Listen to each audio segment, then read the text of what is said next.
सबसे first fact है submarine पानी के अंदर कैसे जाता है। सबमरीन से भारी ओशियन के अंदर बड़े बड़े शिप होते हैं, वह तो नहीं डूबते, वह तो कितना सारा वजन लेकर सरफेस पर आराम से चलते हैं। तो फिर यह सबमरीन कैसे पानी के अंदर डूब कर जाता है, पहले इसे आसान भाषा में समझते हैं। इस सबमरीन के अंदर 3 टैंक होते हैं, एक बीच में और एक फ्रंट और एक रियर साइड में। जब पानी में इस सबमरीन को नीचे जाना होता है तो यह जो बीच का टैंक होता है इसके अंदर पानी भर दिया जाता है, तो सबमरीन की डेंसिटी वाटर की डेंसिटी से ज्यादा हो जाएगी और सबमरीन आसानी से पानी के अंदर चली जाएगी। और जो आगे पीछे के टैंक है वह सबमरीन को बैलेंस करने के लिए काम में आते हैं। जैसे सबमरीन को पानी के नीचे की तरफ जाना है तो आगे वाले टैंक में पानी भर देंगे और पीछे वाले में खाली कर देंगे, तो यह इसका मुंह नीचे की तरफ हो जाएगा और नीचे की तरफ बढ़ती रहेगी। और जब सबमरीन को सरफेस पर आना होता है तो जो बीच का टैंक है इसके पानी को निकाल दिया जाता है और इसके अंदर कंप्रेस्ड एयर भर दी जाती है, जिससे सबमरीन हल्की हो जाती है और ऊपर की तरफ आ जाती है। यह जो 3 टैंक है इनके नाम आप यहाँ पर देख सकते हो। टेक्निकल लैंग्वेज में जो बीच का टैंक है उसको बालास्ट टैंक बोलते हैं और आगे पीछे के टैंक को रियर ट्रिम और फॉरवर्ड ट्रिम टैंक बोलते हैं। आगे फैक्ट नंबर 2 पर चलते हैं, जो बहुत ही इंटरेस्टिंग है कि सबमरीन कितनी गहराई में पानी में जा सकती है।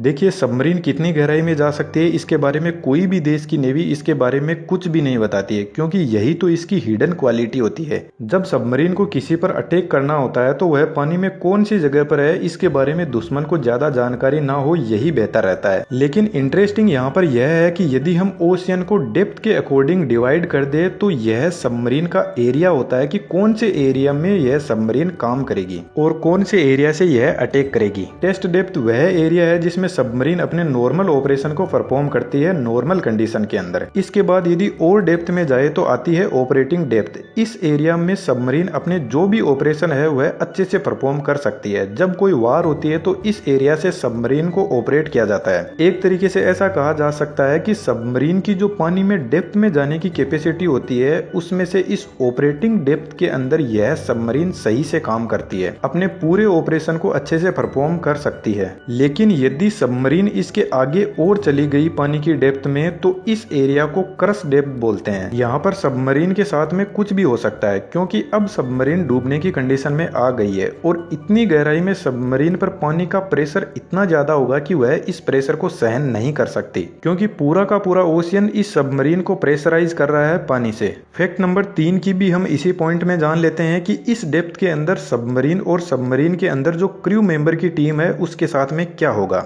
जब यह सबमरीन बहुत गहराई में चली जाएगी यानी क्रश डेप्थ में, तो पानी का प्रेशर इस सबमरीन को उस तरीके से टुकड़ों में तोड़ देगा जिस तरीके से हम किसी गुब्बारे को पकड़कर फोड़ देते हैं। जब सबमरीन अपनी बाउंड्री को क्रॉस करके चली जाती है नीचे की तरफ तो इसमें काम करने वाली जो क्रू मेंबर की टीम है वह भी इस प्रेशर को सहन नहीं कर पाएगी और उनके लंग्स और हार्ट फेल हो जाएंगे और इस प्रेशर की वजह से इस सबमरीन में एक जबरदस्त धमाका होगा और इसके इतने टुकड़े हो जाएंगे कि यदि इसको कोई ढूंढने भी आएगा तो उसको कुछ भी नहीं मिलेगा। तो इस तरीके से जो सबमरीन होती है इसके एरिया में रहकर ही वह अपना काम करती है और वह एक्चुअल में कितनी डेप्थ पर जा सकती है इसके बारे में कोई कंफर्म डेटा किसी के पास में नहीं होता, सिर्फ नेवी के पास में होता है। अब बात करते हैं फैक्ट नंबर 4 की। इस फैक्ट में हम यह जानेंगे कि जब यह पूरी तरीके से एक बॉक्स की तरह पैक है तो इसमें इंजन कैसे काम करता है। देखिए आज के टाइम में 2 तरीके की सबमरीन है। एक सबमरीन वह है जिसमें डीजल इंजन यूज होता है और एक सबमरीन आज के टाइम में न्यूक्लियर पावर सबमरीन भी यूज होती है।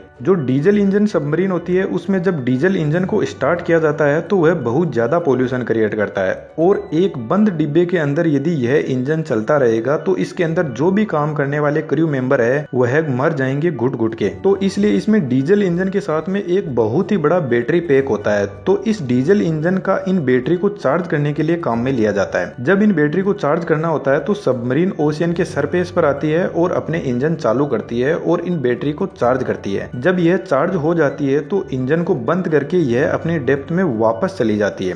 डीजल इंजन वाली सबमरीन को 48 आवर के बाद में एक बार सरफेस पर आना ही पड़ता है बैटरी को रिचार्ज करने के लिए और इन्हीं बैटरी से एक मोटर के थ्रू जो प्रोपेलर लगा है इस सबमरीन को आगे बढ़ाने के लिए वह रोटेट होता है और इसमें जो इलेक्ट्रिसिटी का सोर्स है वह भी इन्हीं बैटरी से मिलता है। इसके अलावा जो न्यूक्लियर पावर सबमरीन होती है उसके अंदर बैटरी वाला सिस्टम नहीं होता है, वह इंजन ही एनी टाइम इलेक्ट्रिसिटी जनरेट करता है और सबमरीन को चलाता है। न्यूक्लियर पावर से यहाँ पर स्टीम टरबाइन के थ्रू इलेक्ट्रिसिटी जनरेट की जाती है, इसी वजह से यह सबमरीन 90 दिनों तक पानी में रह सकती है। लेकिन इसकी कॉस्ट भी बहुत ज्यादा है।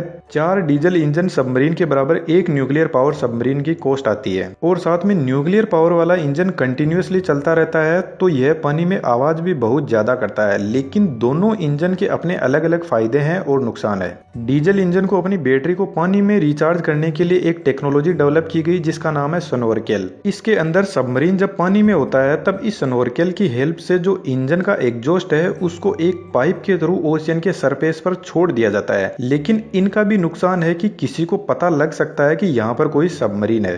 सबमरीन के अंदर ओशियन का जो पानी है उसी को डिस्टिलेशन की प्रोसेस से पीने लायक बनाया जाता है और ओशियन के पानी से ही ऑक्सीजन निकालकर यहाँ पर काम में ली जाती है क्रू मेंबर्स के सर्वाइवल के लिए। बाकी टाइम टू टाइम सबमरीन को अपनी ऑक्सीजन को मेंटेन करने के लिए बैटरी को रिचार्ज करने के लिए सरफेस पर आना ही पड़ता है और पानी में यह सिक्योरिटी पर्पज से इन सब को नहीं छोड़ सकते। फैक्ट नंबर 5, सबमरीन का कम्युनिकेशन सिस्टम कैसे काम करता है। देखिए जो जीपीएस सिस्टम होता है वह पानी में काम नहीं करता है, इसलिए सबमरीन में sonar, sound and navigation and ranging system use होता है। यह डिवाइस पानी में साउंड वेव को छोड़ता है और जब कोई दूसरा शिप या सबमरीन इसके एरिया में आता है तो यह साउंड वेव सामने वाली डिवाइस से टकराकर वापस इसी के पास में आ जाती है। उसी से यह डिटेक्ट करता है कि यहाँ पर कोई डिवाइस है। लेकिन जब सबमरीन को सरफेस पर कांटेक्ट करना है तो यह सबसे बड़ी प्रॉब्लम है, क्योंकि रेडियो वेव पानी के अंदर काम नहीं करती है तो जीपीएस काम नहीं करेगा। और आज भी जब सबमरीन पानी की गहराई में होती है तो